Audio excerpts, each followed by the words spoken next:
forward to a very active discussion as well. So good. Okay. Well, if you guys are good to go, then without further ado, we can dig in. So welcome all to the second week now of the OSHRM Workshop Colloquium series. It was a fantastic kickoff last week with Mike McGinnis, so thanks again for that. And a great research series, roundtable. Wonderful job again to all of the OSHRM fellows, the research awardees, our visiting scholars. And then this week, we're continuing on with, I think, a really interesting and timely paper by Professors Will Winecoff and Sarah Danzman. Thank you both for joining us from Political Science and the Hamilton Luger School for Global International Studies here at IU, respectively.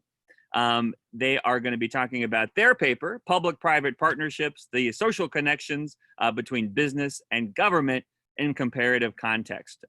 It's a subject near and dear to my heart, for what it's worth. I've been looking at these P3s in the cyber context for a while, so I look forward to picking your brains. This has been great. Thank you so much for teeing it up for us. And over to you guys for our initial presentation. And then, of course, just like last time, please feel free to either use the raise hand function when it comes time for our discussion to that's an easy way for me to keep track of the lineup. And otherwise, feel free to interject questions, comments, whatever you would like in the chat box. That's a great way to continue the discussion. And for the presenters, just know that we'll keep a saved file, a saved log of the chat and send it to you after so you have those comments at your disposal as well. Great, so without further ado, yeah, over to you, Sarah and Will. Thanks so much. Thank you, Scott. Can you hear me okay? Perfect, perfect, you're good. Fantastic. Well, I'm going to start, and then Sarah will at some point take over in the middle, and then hopefully we'll have a good discussion going. And thanks so much for getting us going, Scott. We're happy to do this. Let me make sure I can get the screen share going. Can you all see that? Yep. Yes, you can see it. Okay, great. So the title here is a bit of a placeholder. Because everything we're presenting is a placeholder. So this may be a little bit different than a lot of OSHRM workshop presentations in that we don't so much have a paper as a research design, in a sense, or a project. And we're really hoping that you all will be able to help us kind of work out any kinks before we get too far down the path and implement some good ideas. So that's what we would like to talk about today. The project here is already several years going, and I just wanted to highlight some of the ways in which the OSHRM Workshop has really been helpful to us, and not just the OSHRM Workshop, but other funding programs within IU that have invested in this project so far and have really helped us expand the horizons of what we're able to do, and we're really excited about that. So we were funded by a $10,000 OSHRM Workshop grant, one of the ones that they give out every year. That was very helpful for us in hiring research assistants. We amplified that with some funding for research assistants by the Tobias Center at the Hamilton Luger School. Yeah, can I just interject to say that it was a $1,500 grant? A $1,500 grant, sorry. Yeah, I don't want people to think that the Tobias Center has like putting out. They're loaded. They're not. They're loaded. Shake them down, everybody. And then some additional research from the Social Science Research Funding Program at IU that we were able to get, and we used all of that to basically compile a motley crew of research assistants and put together a proof of concept kind of pilot study. Which we included in an NSF application, which we thankfully just won. We just found out about a few weeks ago. So that's kind of what we're presenting today is what we've done up till now and what we would like to do over the next 3 years with this NSF money, most of which is going to be going to, again, research assistants. So hopefully you'll be able to help us with this. What we're in a very small nutshell trying to do is try to figure out how to create a data set of the connections between all of the politicians and all of the businesses in all of the world. That's the goal with this project. This is the way we viewed it in 2008. I literally took this slide from a similar presentation we did at the University of Amsterdam in December of 2018. Sarah's mother was there and had a nice time, lost her passport, I believe, on the trip. And this was our plan. We were going to develop this proof of concept, easily win a lot of grants, and then profit. And this is the Underpants Gnomes from South Park, who don't have a plan about how they're going to profit, but they're pretty sure that they will if they steal everyone's underpants. And so that was our plan. And the funny thing was, as I was reviewing this over the past few days, putting together this presentation, is that it actually worked for the first time in my academic career. And so now we actually have to build this out. And so why are we doing it? Well, we're doing it because Sarah and I have, for years, been involved in a lot of political economy research in which it would have been very nice to know exactly what the connections between the public and private sectors are, between politicians and businesses. And not just in a latent sense. Where did all these people go to school? What's the revolving door between regulators and politicians? But actually what they really are. And so we're hoping to get a little bit closer to that with this data set. We're hoping to create data on interpersonal networks, both within and across countries, between politicians, active politicians, and businesses. And we think that we can do this systematically in a way that will have a high degree of utility for researchers across a lot of different fields in social science. And so this is our goal, to essentially chart a data set, create a data set of every important politician in every country, matched to every business in all formal sectors of all economies in the world over roughly the past 10 years. So Sarah's going to talk for the next couple of slides for a bit about how we hope to do that, and then I'll come back in. Sarah? Yeah, so if you could switch the slide. Okay, great. So, so basically, what we want to do today is kind of explain what we're doing with this data set, get your feedback on some kind of conceptual and measurement issues that we have, and also spend a little bit of time talking through what we hope to do once we have these data collected. And we also have some graphs so we can show you some of what we've already found, which is actually quite surprising and exciting to us. So we're interested in particular in thinking about political power of businesses beyond these implicit forms that a lot of the literature has addressed in the past, such as, you know, these epistemic networks, revolving doors, lobbying and campaign contributions, largely because we know that from a purely economic standpoint, it seems that firms are underinvesting in lobbying and campaign contributions. And the question is sort of why? And then if that's not the main way that they are kind of exerting political power, how are they doing so? And so we're interested in kind of moving beyond these more structural explanations of why businesses have so much power in domestic and international politics, and instead looking more at another form of instrumental power here.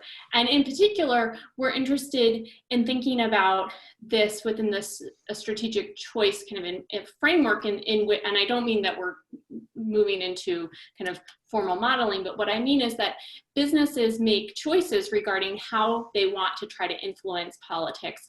One of those choices can be in campaign contributions, but another choice can be in making explicit political or explicit connections through managerial choice and through ownership ties. And so we're really interested in this, and we're also interested in moving this beyond just thinking about at the national level of what do ties look like within a domestic economy, but especially as the international system has developed really complex chains and networks of investment structures.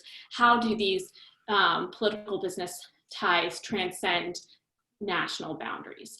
And we're particularly interested in thinking about this in terms of what outcomes matter here. So there's all this research on superstar firms and the rise of them, and there's been kind of this debate about what it means when firms are taking more and more of the share of value. And one of the questions that we have is, can we find that politically connected firms tend to take more of these profits? And that would move us beyond an argument in which, well, the superstar firms get more of the shared value because they are better than everyone else. And we're not sure what we'll find, but we think that it's important to explore this question so that we have a better understanding of what's going on here. Okay, can you move to the next slide? Okay, so that moves us to our conceptualization and measurement. So the first question is, well, when we're talking about political business ties, what is a business? In the construction of this database, we are looking at all firms that are included in Orbis, which is a proprietary database. There are over 300 million corporations around the world. And what is particularly useful and relevant about this database is that it's not just publicly listed, it's also privately held firms. This is a huge, important kind of distinction between how political business connections, to the extent that they have been explored before, like how we're doing something different here. So we're able to look not just at firms that are publicly traded, but also privately held firms. And in a lot of parts of the world, this is where a lot of the political connections are based out of. And so if we excluded them from our database, there would be quite a bit of bias in the data that we collected. And yeah, so, and let me interject really quickly. The only reason why we're able to use this database is because Sarah primarily organized a group to convince the IU higher-ups to purchase it at a significant cost. But anyone with an IU affiliation has access to this as well. So hopefully, you can make use of this perhaps in your own work. Okay, go ahead, Sarah. Yeah, and if you are using it in your own work, it would be very useful for me to know that. So if you wouldn't mind emailing me, that would be great, because we are coming up to the point where IU has to renew its license, and we want to make sure that we kind of explain to them all of the ways in which this database has done wonders for our academic community here.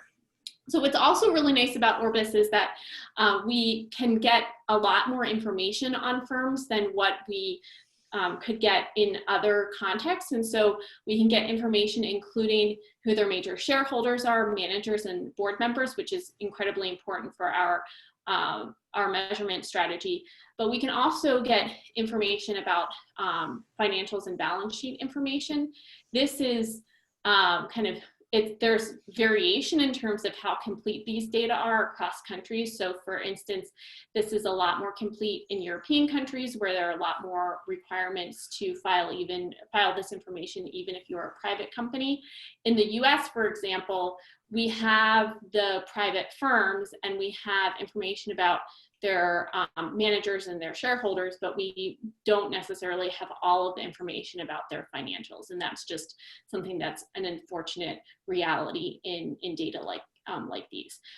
The other thing that we have is pretty good information on ultimate ownership, which is really important because, as I'm sure many of you are aware of, there are lots of problems when we're trying to do entity resolution, when tracing ownership chains through kind of complex ownership structures to figure out who actually owns a company, because a lot of the companies in this database are owned by other companies, which are in turn owned by other companies. So it's important to kind of understand who the ultimate owners are. Hey, can you switch? Okay, so that's what the firms are. In terms of the political connections, we are mainly thinking about two instances in which we can have a political connection. We have a political connection when a manager or board member is a politician, or when a large shareholder, which is defined as above 10%, is a politician. Most of where we're kind of getting data in terms of who counts as a political actor come from lists of who are members of the parliament or legislature, as well as cabinet ministers. One of the other things that we're doing is because of the NSF, we are also able to buy access to, Orbis has this kind of plugin with LexisNexis, which are to define politically exposed persons. And this is a broader category because it also includes anyone who might be a target of bribery or corruption. And this is to help this is actually developed to help firms with their kind of internal compliance to make sure that they are preventing corruption through like banking channels and so forth. And so this could be even people such as former diplomats and so forth. One of the challenges that we have, and we'd love to kind of talk about this a little bit more, is that of course there's always this sort of question of how far down the chain can you go? Because you can imagine as well that close family members and close friends are also should also be considered political connections. So if for instance, hypothetically, a president's daughter owns a lot of like a company, even if she is not an elected official, maybe she should be considered a political connection. Unfortunately, while the politically exposed persons kind of framework that we're getting to now is going to get at some of that, there is kind of a limit to how far we can get down into the chain, because it's hard to collect that information kind of systematically across all countries.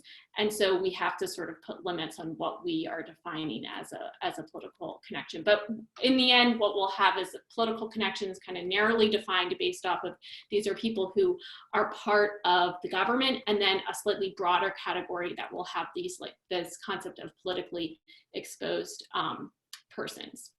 And then a transnational connection, because we're doing not just national connections, but also transnational, is when a firm has a connection to a politician who is in power outside of the jurisdiction in which the firm is registered and operates. And this is also a key innovation of what we're doing, because as far as we're aware, there hasn't been any data collected on these transnational political business ties as of now.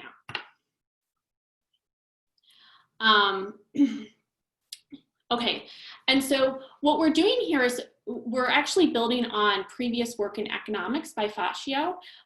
She published work in the AER in 2006 that has been very highly cited, that looked at political connections among firms in a set of 46 countries.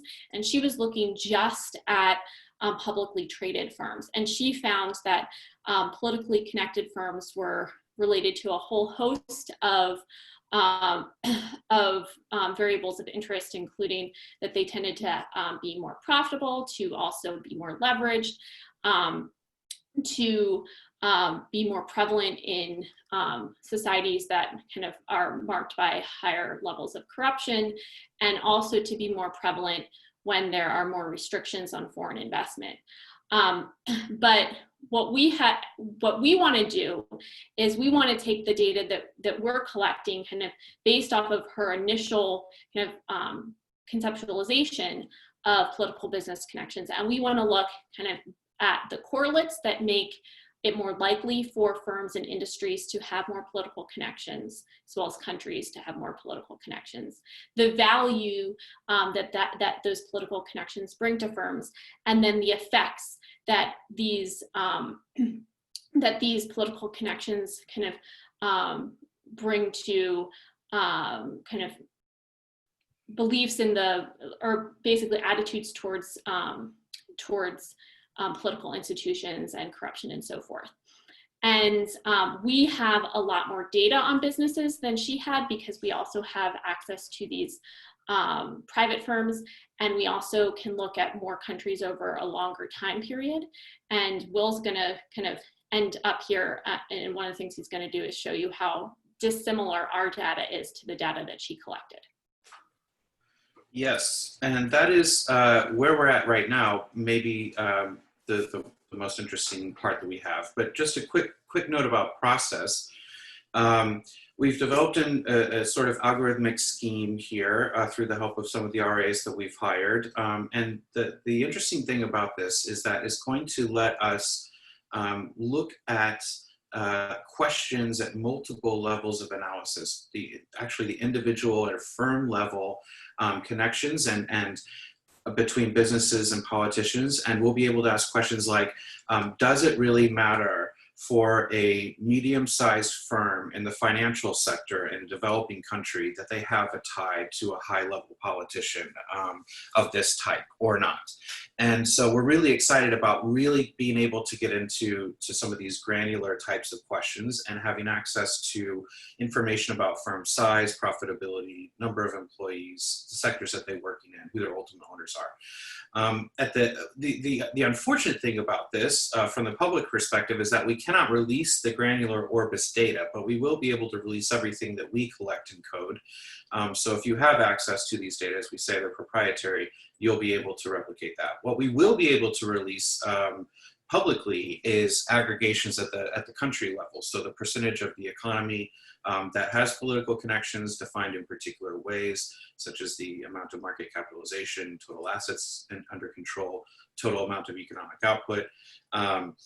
And we think, although we still need to get some clarification from the lawyers, that we'll be able to include some information about sectors and things like that as well in what we publicly release. And so it's exciting to us that we'll be able to look at these questions kind of in a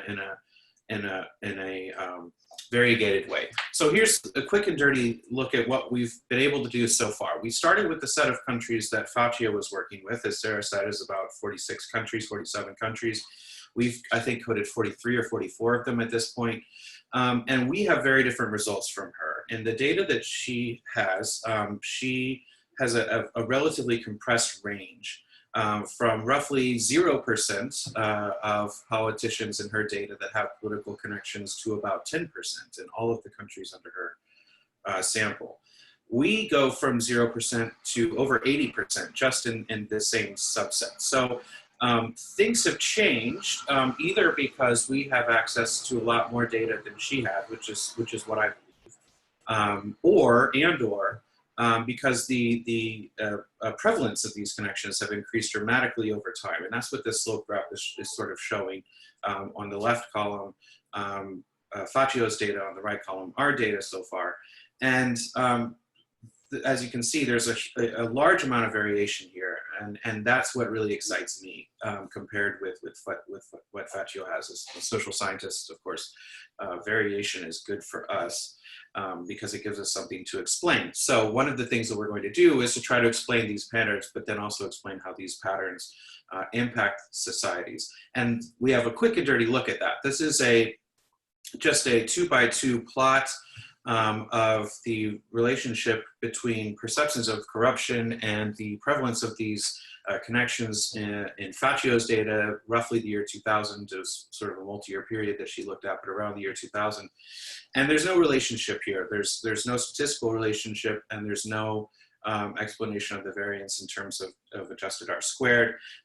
If you just look at a bivariate correlation between these two variables.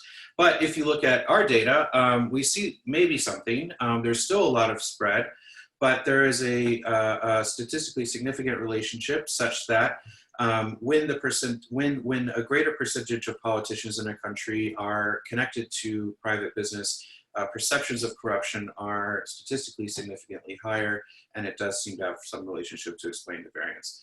So that's really the extent of what we've been able to look at so far, given the time that we've had. We just won the NSF award last month. We just found out about it, so we're kind of getting going. But these are the types of questions that we're hoping to get into.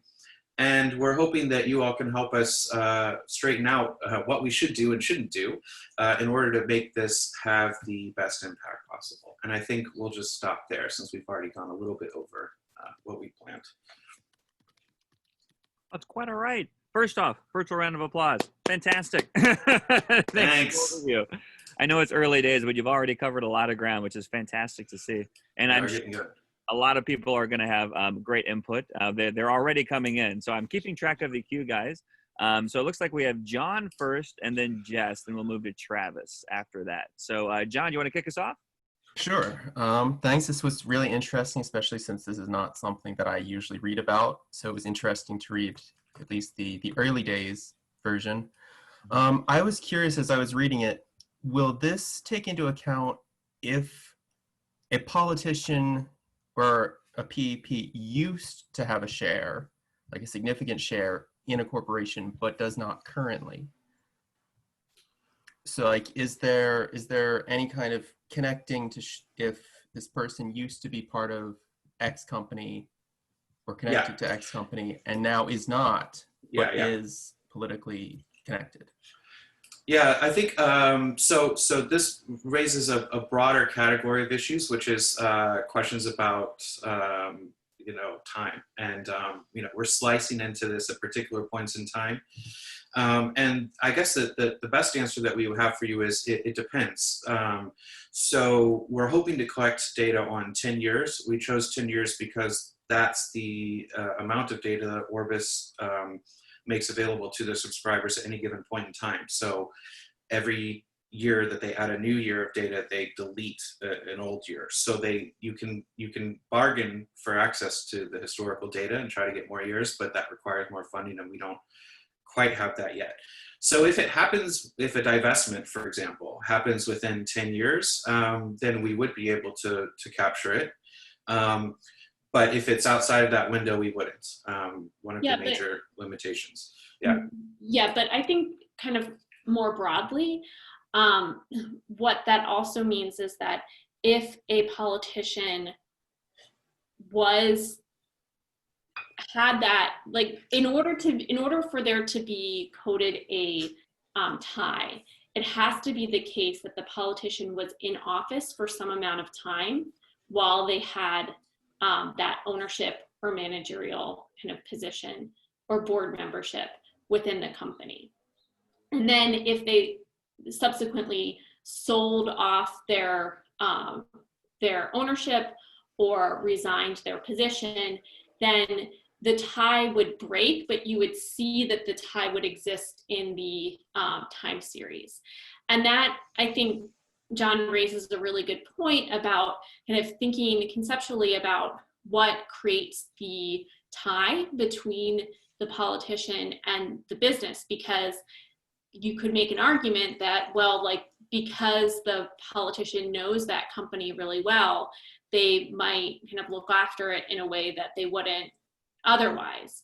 The problem for us is that, we want to make sure that we're making meaningful distinctions between kind of an actual tie that has instrumental value versus kind of just this kind of more structural power kind of framework of thinking about the relationship between firms and governments. And so this continues to be an area that we struggle with conceptually to think of the best way to move forward here. And we would welcome others' kind of thoughts and suggestions about how to deal with this exact problem.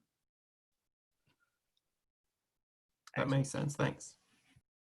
No, great. And I forgot to mention, if you'd like to give a quick introduction to yourself when you pose your question, so that we all kind of know, because there's a nice mix of IU affiliates as well as external affiliates on the line, which is great to see. That's one of the benefits of doing this virtually.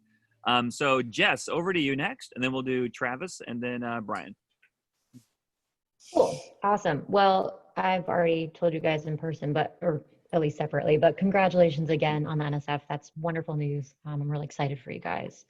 And I also think that this is just like wildly ambitious and super consequential. So those are both wonderful things to have about a project. So I have two questions. One, you sort of started to answer, and I'm just curious, it's more of a small thing about your strategy for the nature of the variable for political connections. So I'm curious about, so it sounds like you're going to try to do, to the extent possible, a typology of connections, right? So whether, whether it's family, whether it's in government, or whether sort of it's like just sort of close connections. I guess one of the things I'm struggling with is there going to be any attempt to create any degree of index here? Is this an idea that you're going to sort of measure a degree of connection as opposed to just type? I expect that would require a little bit more theorizing in terms of different kinds of mechanisms that may or may not be at work for different kinds of connections. So it may not be somewhere that you want to go, but I was just curious about that. So that's a smaller question I have just related to that political connections variable. Yeah. There's a ton of thorns when you start really thinking about how to do this in terms of nuts and bolts. And one of them is this. I think the virtue of the way that we're doing it, and we have to give credit to Faccio here, because a lot of what we're doing is really sort of taking her approach off the shelf and expanding it. But one of the nice things about it is that we can distinguish qualitatively between at least some types of different connections. So if you just happen to own a substantial stake, but a minority stake in a company, that's one type of connection. If you're an active manager or serving on the board of directors, that's a different type of connection, and we can register the difference between these things. Where it gets a little bit trickier is if, how far down the Donald Trump family tree do we go before we stop coding companies, right? Like when we get into Ivanka's second cousin's fourth daughter or something, are we still talking about a meaningful political connection? Maybe, actually, but these are judgment calls in a sense, and I think that's where eventually we'll probably stop when we run out of money. But I think our goal is to be as comprehensive as possible in terms of trying to get an understanding of the constellation of these and what they mean. And so maybe we can distinguish between someone who's an active manager of a corporation and someone who's just sort of more passive minority shareholder, and that might have some meaningful difference. On the other hand, maybe not. On the other hand, just having some involvement at all may be the mechanism that that is operating. And I think it would be very interesting for us to know whether this is more of a there's a connection there that firms are able to use to enhance their profitability and or influence policy in particular ways, versus no, it has to be a very particular type of connection in order for that to matter. Yeah, that's what we're actually a little bit we've been thinking about more is are there certain types of businesses where the connection is just sort of like it doesn't really matter. When we found that over 80% of British PMs have connections, that was so high that we need to spend more time looking at what are those connections exactly to, and are they kind of meaningful connections, or are they really, really small companies that kind of where there's no real value of a politician, like from a regulatory standpoint, they don't really need kind of politicians to be kind of pushing through particular regulatory kind of laws for them or something. So that's something that we need to spend more time on, that we just had not, I was not prepared for the UK to have that high a percentage of political connections. So that is something we need to be more careful about moving forward. Yeah, and this is going to involve, really trying to be careful about the ways that we match these different data types across country context and time context. I mean, in the UK, it may be that there's a lot of parliamentarians who also have a, law practice that's their main occupation, that they don't divest from, and that's completely different than being on the board of a huge oil corporation or Deutsche Bank or something like that, And we'll be able to capture those things. We'll be able to capture those things with information about the company's size, their assets, their profitability, what sectors they're in. So hopefully we'll be able to say a lot more about that once we get a little further down the road. So that was that last point got to my second larger question, which had to do with the possibility of thinking about the reverse direction of this. There's a really great paper at SIOE last year that essentially looked at like the effect of connection to particularly large oil firms. I think it was in Ukraine, on political incumbency.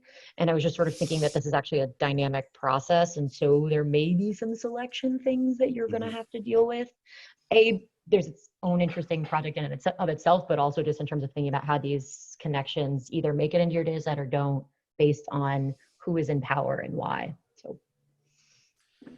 Yes. The more we get into this, the more these types of issues emerge. So, we so far no one's brought out like, how are you going to actually algorithmically match, the names of parliamentarians that are in Thai, and those are the types of issues that we work with. Or if they're in different languages, I can do that algorithmically. That's a challenge. And then the second challenge is, once we've got this, how do we actually understand it? So, there may be some countries that require politicians to divest if they enter public office or certain public offices, or there's, if not official laws about this, there's unofficial norms that are important. Other places not.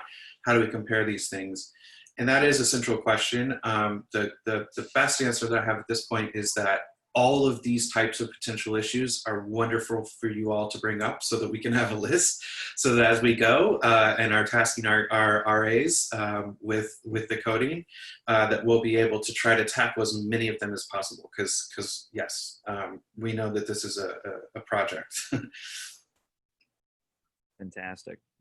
Great. And we will keep the ball rolling just in the interest of time, but this has been wonderful already. How about Travis next? And then we have Brian and Gustavo on the list from there. And again, if you'd like to introduce, please feel free. Thanks, Scott. Travis, also affiliated with IU loosely. Let me echo Jess and say congratulations. This is pretty impressive, and this is very impressive. And I like the fact that you're capturing private as well as public corporations and also the transnational ties, which are really crucial. So I'm going to ask a question about systemic measures related to political exposure. And I wonder if this also sort of ties into where Jess was going with part of this, but I'm not sure. Can you, or do you want to, create systemic measures for certain countries? And my first thought was that some countries like, say, China under Xi Jinping or US under Trump-Aloo have gotten, have seen political exposure increase for so many people affiliated with business. So I'm wondering, does it gain you anything? Can you measure it? And could you pull it out of the data somehow, say measures of politically connected families who seem to, their business connections increase over years or something like that? I mean, I'm kind of throwing this out and I apologize for such a loose, crazy question, but I'm curious how you're thinking about this. Yeah, no. So like I said before, we kind of have this 10-year window that we're starting with, and then we'll keep going till the money runs out. So, if we, for example, could track, the 10-year window that we're operating with basically is the years since the subprime crisis kind of settled in. So if we could track, for example, an increase in the number of family members of Vladimir Putin who are on the boards of oil companies in Russia over that 10-year window, then of course we'd really love to be able to do that. But we're not going to be able to go back to the start of the Putin administration, at least not at the beginning. Sure. And so that's going to then present different challenges at different points in time. So a country that has regular turnovers in power, that window may be sufficient for understanding, at least during that particular regime, what was going on, but not always, not everywhere. And so, yeah, I mean, some of this we may not be able to capture fully, but at least we'll be able to provide some background that either we or someone else down the line could maybe get some more money to go after particular contexts to expand. So if there was someone who was particularly interested in the regime connections in China to Xi, going back longer period of history, maybe we can at least provide a pathway for this first 10 years. At least for these close family members or friends or politically exposed persons in the administration, and that'll give us something. And then if we need to explore, use that as a jumping off point to explore more, hopefully we'll be able to have the resources to do it. That's kind of where we're at right now. I mean, it's gonna, at some point we're just gonna have to stop and figuring out exactly when and where that is one of the big challenges of this project. I'm going to draw a fence around this too. Like, so this is a really interesting, Travis, you bring up a really interesting, if I understand kind of where you were taking that, it's a really interesting different approach to kind of how we've thought about this, which given the data that we have, what we could do is we could start by trying to see, like basically combing through ownership and management names and see if we could group them into families, and then move from there to see, do those families then subsequently develop, like, do they move into politics? That would be really interesting, but that's not what we're doing here. And I don't think that it's what I think we have to be careful about not overpromising what we can do. And so what we're doing is we're starting from we're starting from kind of thinking, okay, we have this kind of political economy research that is showing that, we seem to think that firms have this outside influence on politics, but when we look at kind of these specific ways that they could influence politics, namely through lobbying and through campaign contributions, we see that this isn't happening as much as we thought. We have these structural arguments that kind of give us suggestion for why business generally could have an outside influence, or maybe specific sectors could have an outside influence. But what we're going to do is we're going to look specifically at, do we see that there are these connections being made between politicians and businesses through managerial ties and through ownership ties. And that, I think, is where we have to start, because I think that because we're primarily interested in kind of thinking about what the value of those ties are, that this particular method of constructing the database and moving forward with the research kind of fits that more. If our question was more, how do kind of business families kind of consolidate their power and move their business, their kind of economic power into political power, then we could sort of take that other approach that I think you're suggesting. I think it's a fantastic idea. I just don't think we can do both. I wasn't sure what I was suggesting, just as much asking what you may be doing, because it could go both ways, and I hadn't thought about the way you suggested. I was wondering, one, do you have to condition? So this is sort of a conditioning question. One, do you feel like you need to condition with a systematic measure? But two, could you pull a systematic measure out? So and thank you both. I'll stop and let somebody else ask the question. Oh, this is great. And hopefully we can just start a dialogue, right? And Yeah. encourage you to reach out directly. And in fact, we've already had at least one request, guys, for your deck. Of course, the recording itself is going to be available on the Ocean Workshop homepage and our YouTube channel. But if you're comfortable in sharing the deck, then we can send that out to the participants as well. Yeah, absolutely. I'll share it with Allison when we're done. Oh, that'd be great. Thanks a lot, Will. Okay. And then next up, just to make sure we have time for everybody, because there's still a growing queue here, is Brian and then Gustavo. Okay, good. Brian Bruns. I've mostly worked on cooperation and irrigation, but my dissertation work was in Thailand and minored in Southeast Asian studies at Cornell. So I was interested that you were mentioning Thailand. So on the conceptual side, and maybe this gets into what Sarah was saying, you're not thinking about as much now, but there are ideas like from William Baumol about different kinds of capitalism. So like in simple terms, comparing Korea, great big state-sponsored companies, and Taiwan, much smaller companies and more competitive in different ways, and whether this helps understand those kind of links.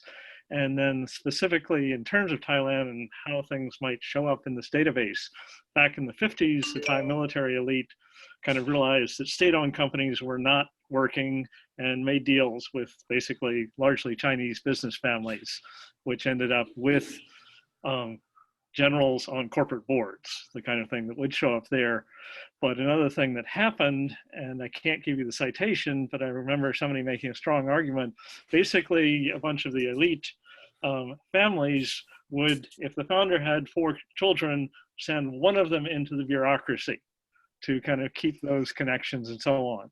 Now, nowadays, that's going to be down to the 3rd and 4th generation, but I guess the specific question is, will your database then pick up if somebody has a sibling who's, a minister or a senior bureaucrat, even if they may not actually be on a corporate board? Yeah. So we hope so, at least partially. I mean, and then this is the thing, is like, I think we're not going to be able to trace all these things back to the 50s in all countries for all politicians in all sectors and all family members and all neighbors and friends and school friends and everything. At a certain point, you just can't do it anymore.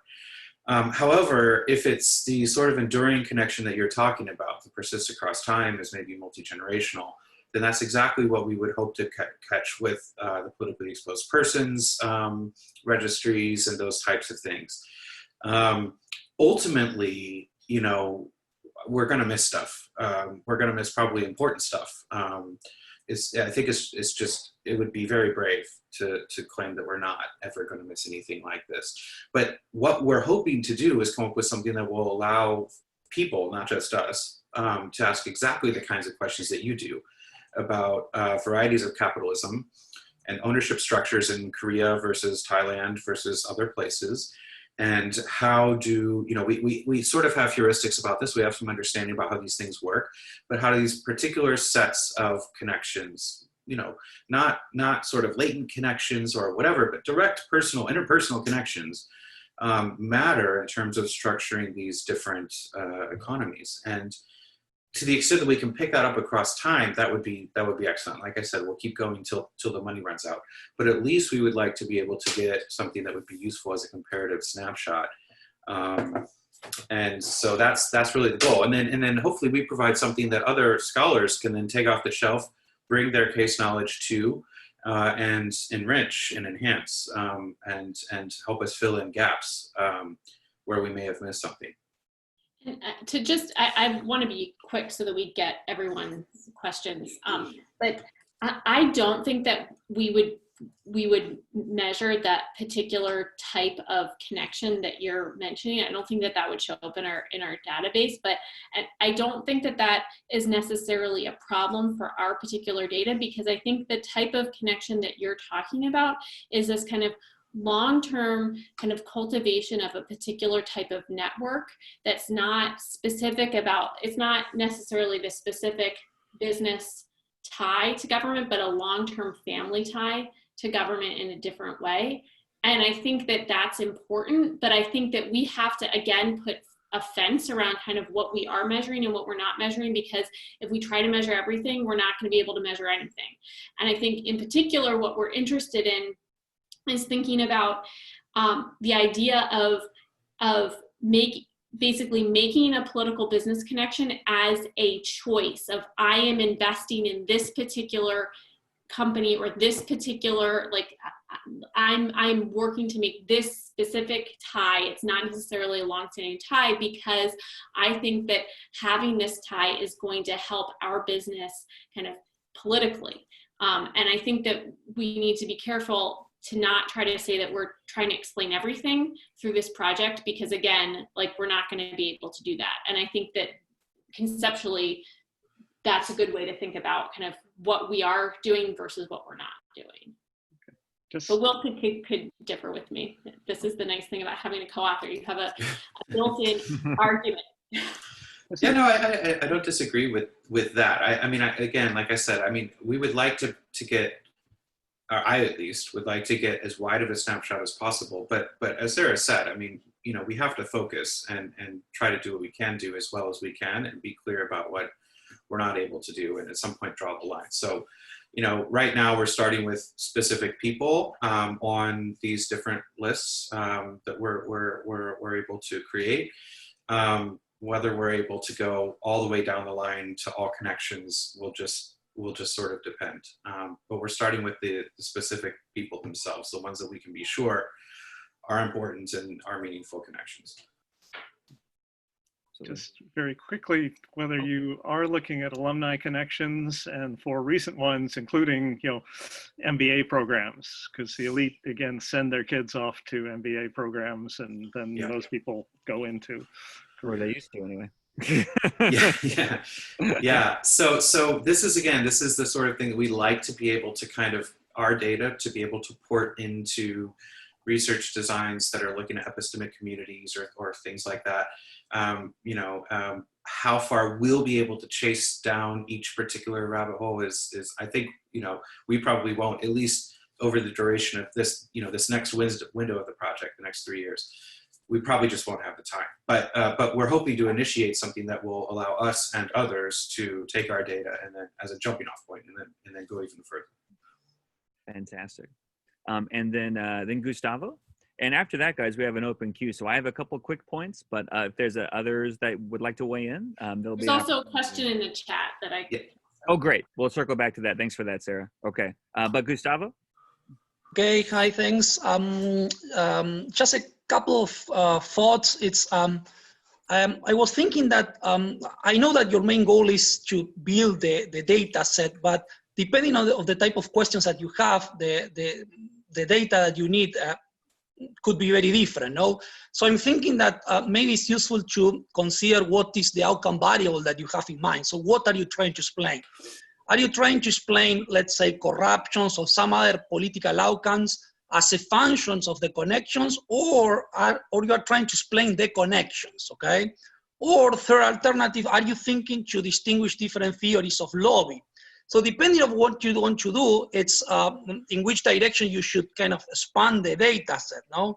So if your target is to explain those connections, I think you need to start thinking more carefully about what kind of exogenous, well, first you have maybe review a theory of when those links forms and when those links separate, and then also to finding the data possible exogenous variations in the cost and benefits of forming a link.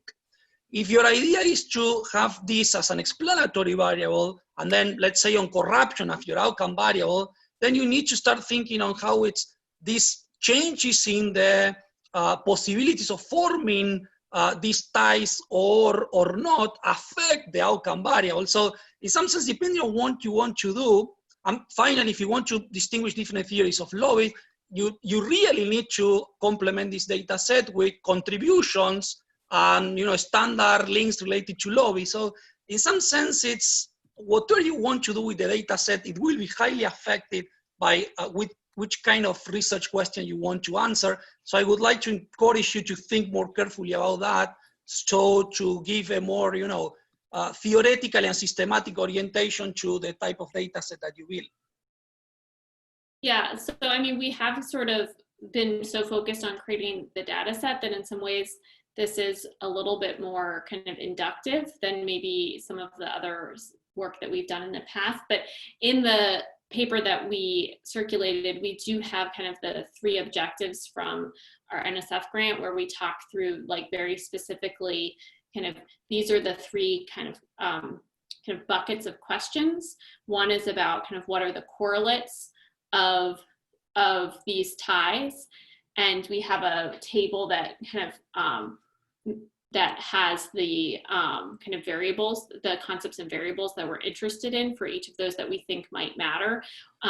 We haven't spent a lot of time kind of going through and being more careful about the theoretical reasons why we think these matter, and that's definitely kind of theoretically a place that we need to go to next. But then we also do the same thing for thinking about kind of the second bucket of questions, which is around like, what is the value of these connections to firms? And we're thinking, we're thinking very specifically about like, what does having a political connection do in terms of firm value and taxation and so forth. And then the third is that we're trying to connect these broader, we're trying to connect these political business connections to broader questions about kind of institutional strength in these countries. And that is something that clearly we need to do some more work on in terms of kind of getting closer to the causal mechanism, because we certainly don't want a research design that's just like, here's a list of, like, here's the data on political connections, and let's kind of look at the correlations to a bunch of other kind of questions or variables of interest to us, and just assume that these things, if we find a correlation, that they're related. But that is where we're going. with hypothesis testing? Yeah, I think one of the reasons why NSF liked it was because there's so many questions that are motivating this. In a sense, it's almost the central social science question is the extent of the interrelationship between the public and private sectors in society and how that impacts how we live. And so we decided, as Sarah said, to kind of come up with these buckets. And I didn't do a great job of it, I don't think, earlier, but I kind of tried to separate these into levels of analysis where we might ask questions about firm profitability or the ability of a firm to influence legislation in ways that will improve their standing. Politician profitability, right? Will this allow the politician to remain in office for longer or be rewarded in other ways? But then there's also these bigger macro questions about corruption or about inequality or whatever. And so I think, we're motivated by all of these things. We don't have very strong expectations about all of them yet. We do have some expectations about a number of them. But we're it's not, the NSF didn't just give us money and say, go fishing, but in a sense, they kind of gave us some money and said, go fishing. So we don't know exactly what we're going to find yet, but we're excited that whatever we're able to show will be interesting, whatever direction it pans out. And the main thing is, we have our own ideas about what to do with the data, but we really want to unleash the scholarly community here. There's a lot of people who work on questions of lobbying and corruption and blah, blah, blah. And we're hoping to provide them with another tool that they can use in their work. And it may not be a perfect tool, may not be able to cover everything here, but something better than what we have now, and hopefully then it will, spawn a whole generation of research into these questions. And last night there was a big another leak about money laundering and all these sort of complex global structures, right? We would love to be able to link our data eventually to Panama Papers and these other sort of databases of offshore tax havens, and that's all down the line kind of stuff. But there's a lot of directions like that we think that this could eventually go once we actually have the data together. That's so great, guys. And just looking at the chat box, maybe just a very fast lightning round to kind of finish this out, then we'll do a couple of announcements. Jeff was asking about, is there any way to code in political party affiliations? And then we had this other question from Rashid about other levels of government officials, in particular mayors and governors, potentially being even more prone potentially to corruption. So any thought about either of those directions? Quickly, yes, we do have the ability and we do code for partisanship. And secondly, we're not coding for mayors and governors. We're just looking at the federal level. And that is in large part due to the fact that a lot of countries, then we have we'd have different coding structures for every single country. So again, we're limited and, we're not explaining everything. It's a good point that there are other points of entry for corruption and for political business connections, but we're looking specifically at the national level. Yeah, we chose early on. We made a decision early on that nothing subnational. This was already too many moving pieces. So, but yeah, Jeff, we absolutely are interested in that. Party ID, which party is in power, what type of political system it is. We'll be sort of aligning these data with those data sets, with varieties of democracy types of data sets as well. So all of that will be publicly available once we have it. Arlene, I don't want to lose Arlene's question because she was first, and I think it's a very interesting one. Is that okay, Scott, if I take that one? No, let's maybe finish off with that. Any concluding remarks beyond that you'd like to provide? Feel free. Okay, well, I'll talk about that, and then maybe Sarah can wrap it up. Yeah, it's a great question, and like we said a little bit here is this kind of gets into the temporal aspect of the process. We're a little bit limited in at least at the beginning stage, this phase, what period of time we can do in terms of the data collection. And so I'm not sure that we'll be able to get the entire sort of phase shift of particular development structures or modulations or of capitalism or late capitalism or anything like that. However, I do think that you're right in the sense that we are transitioning right now, and I'm hoping that what this will, at least in part, allow us to do is to understand some of the ways in which those transitions are taking place. So are we moving towards a more oligarchic type of system If so, hopefully our data will be able to measure it. Are we moving towards a sort of delaborized, more capital intensive, more technological intensive form of economic production, mode of economic production? Hopefully we'll be able to capture that as well. And you know, does this very comparatively, does a high-tech economy generate different patterns than an extractive, resource-intensive economy would? We certainly think those patterns will be there, and we're very, very excited to try to uncover some of them. However, you know, as with any sort of quantitative project like this, uncovering all the qualitative nuances is something that our data might be able to help someone do, but it's not going to do on its own. So hopefully this will be, as I said before, a tool that folks can use, ourselves and other researchers, to bring to bear to these types of questions. But ultimately, of course, the way that data is used is going to be more important, I think, in answering them than the data existing in the first place. Fantastic. Bring us home. Yeah, just to finish up. So I just want to thank all of you for spending an hour of your day and another Zoom hour with us. We know that Zoom fatigue is a real thing. One thing that I have learned from this is that having two co-authors, you know, on the call, and we're not doing the like normal Ostrom kind of collect a bunch of questions and then answer them rapid fire, means that we didn't get a chance to field as many questions from as many people as we would love to hear from. So if you have any thoughts for us, we would greatly appreciate it. If you could follow up with us, we would love to either have an email exchange or, dare I say, another Zoom chat. Being able to talk with smart people about kind of the issues that this gigantic project kind of brings up is really important to us. And so we thank you for your time today. Yeah, we want to help you. I mean, ultimately, we want people to use these data. So, you know, if there's things that you're looking for, if there's things that you're interested in, if there's things that you would like to use, definitely please be in touch with us and let us know. And you know, we'll you know, we're hoping to for this to be a public good. So we'll do our best. That sounds great. Yeah, I'm wondering, when we send out the slides to everybody, maybe we'll send out a link to that database as well, Sarah and Will, to kind of increase awareness that we have this at our disposal at IU, and maybe other researchers, as you say, can make use of it as well. Yeah. To improve the use case, right? Yeah, absolutely. So that'd be great. We'll do that too. And just finally, I know we're out of time here, guys, and we all have other Zoom meetings beginning, but am I right tomorrow, Sarah, that we have a TikTok kind of WeChat panel? Is Wednesday at 2:30. Wednesday, I'm sorry. That's right, it's Wednesday.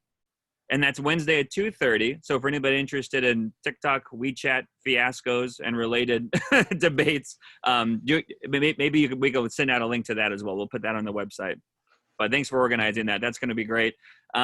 Remember as well, guys, there's a couple of other upcoming events, including some really important ones. Our Governing the Commons 30 Years Later event that Edu Brandizio, thanks so much, Bill Blomquist, many others are involved with. That's next Friday. It's a webinar, so you have to register in advance. We are up to almost 700 registrations, so this is going to be a fantastic event. Really excited about it.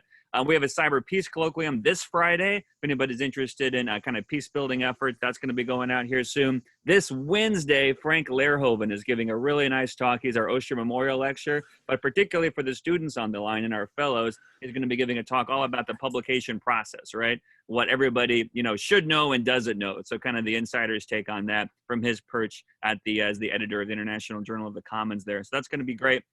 And then next week, jam-packed week, all commons all the time, right? So hope you can join us again for our colloquium and our research series next week as well. Thanks again to Sarah and Will. Hope you guys have a wonderful afternoon. Thanks for joining us. And again, great job, guys. This is fantastic work. Thanks so much, Scott. Thanks for the support of the workshop financially and in terms of the community. It's really, really been helpful so far. We're happy to be partners. Thanks so much, everybody. Take care. Bye. Bye.